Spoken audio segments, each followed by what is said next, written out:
In the early 90s, when we all, I think, globally experienced the rise of a kind of counterculture, a kind of resistance to the accomplishments of first and second wave activism, there was this moment in 1992 when I was in college, and what I recognized was that I had grown up believing in feminist ideals and principles and thinking that my body was my own and, that I should be able to do whatever I wanted, and that the protections that my mother and her comrades had fought for were going to be there for me in the same way that was just discussed, that they were set in stone, that laws had been changed.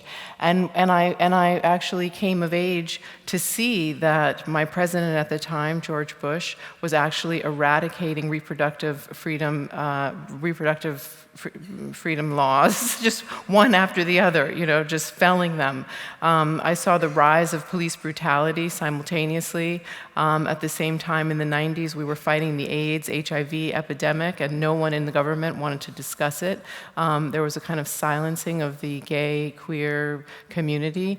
It was a moment in which there was a sense of just utter a despair, really, among those of us who felt that so much had been won. There was this great rollback. And when I looked around at my peers and my colleagues, my cohort, what I saw was a few of us who were upset and outraged, and many, many more who felt very, very distant from any kind of social change movement. And that was especially true of the feminist movement.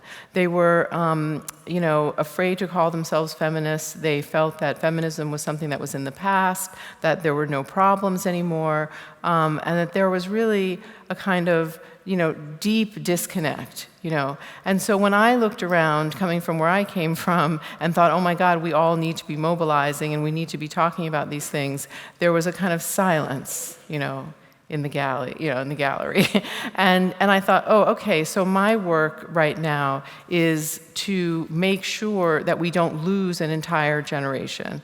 My work right now is to radicalize, to try to build a bridge, to try to craft a language that can bring in this generation that feels so alienated, so distant from feminism, from civil rights, from GLBT concerns and issues and visibility.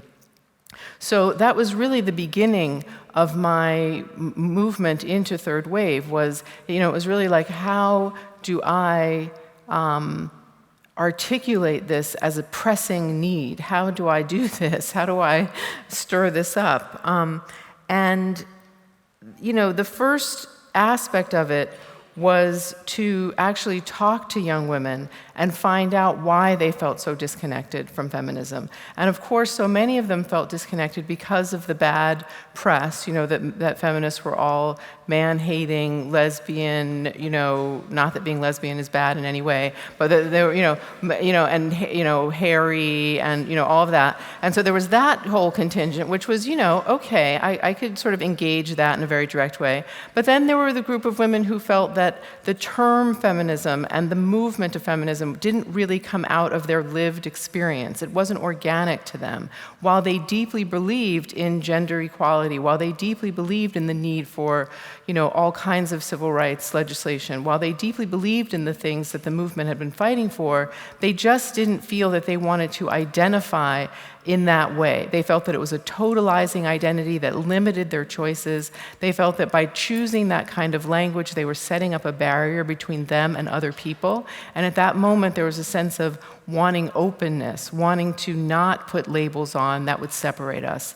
And so that was an interesting contribution to the discussion, I thought. And then in another group that I talked to, and that was very active and vocal, were women of color who felt very strongly that the women's movement had not spoken for them and was not inclusive enough and did not care about our concerns that included, all of the different ways that racism impacted and shaped our lives as women of color.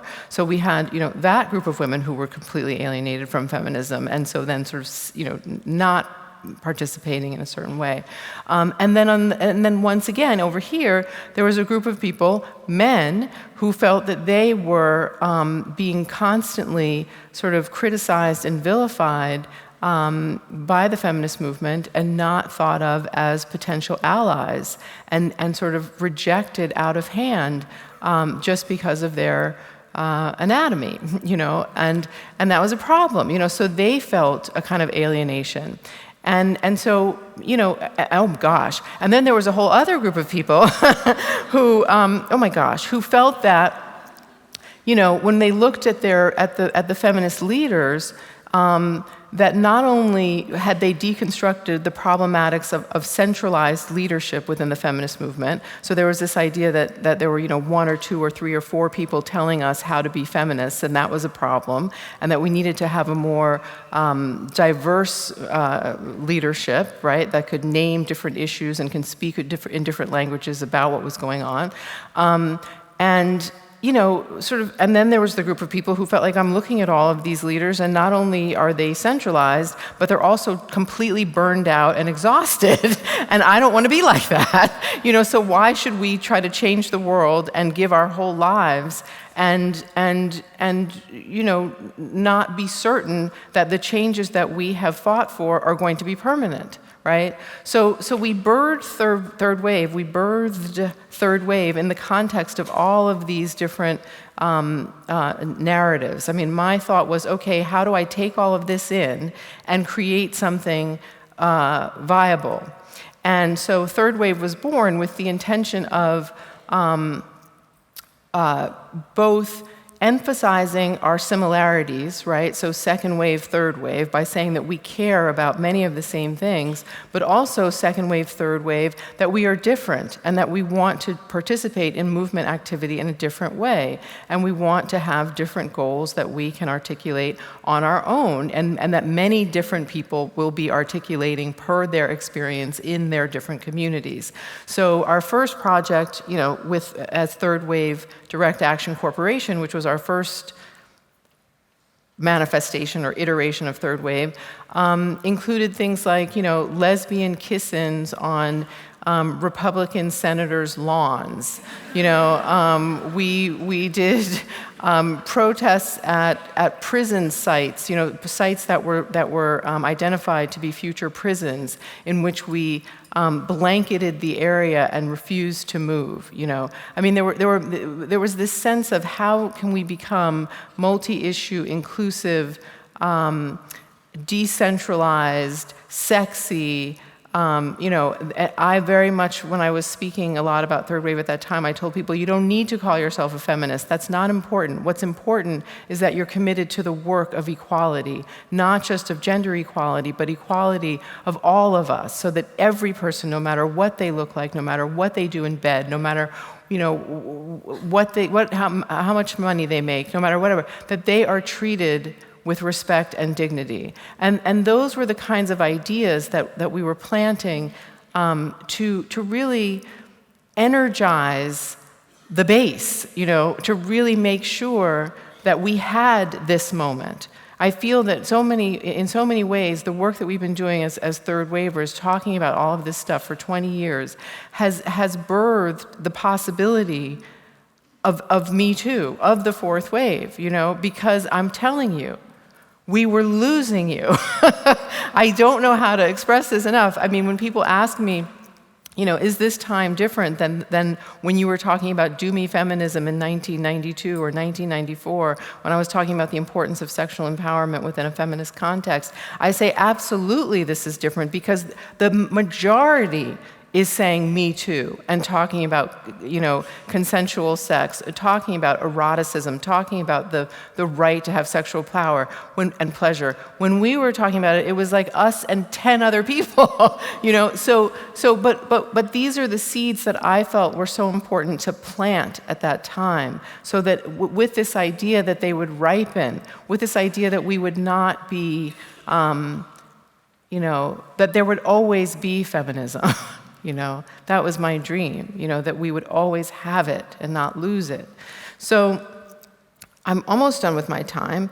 And I think, it's interesting that in the film, we talked about, Kimberly Crenshaw, who was a very important thinker within third wave feminism and intersectionality, which is fundamentally, in addition to this movement to make sure we didn't lose everyone and to pull them in and to create a kind of new narrative, that was part of it, this understanding that all oppressions are connected, right? And that when you say that you're a feminist, what does that mean, actually? Does that mean that you are anti-racist? Does that mean that you are not homophobic? Does that mean that you support immigrant rights? What does it mean to be a feminist? And so there was this important interrogation of that very notion and an important position taken by third wavers, or most of us, I believe, I hope, that, I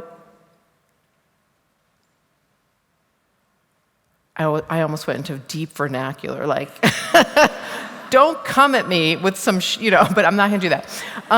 There was a deep understanding that feminism, in order to stay relevant, had to become about more than gender equality.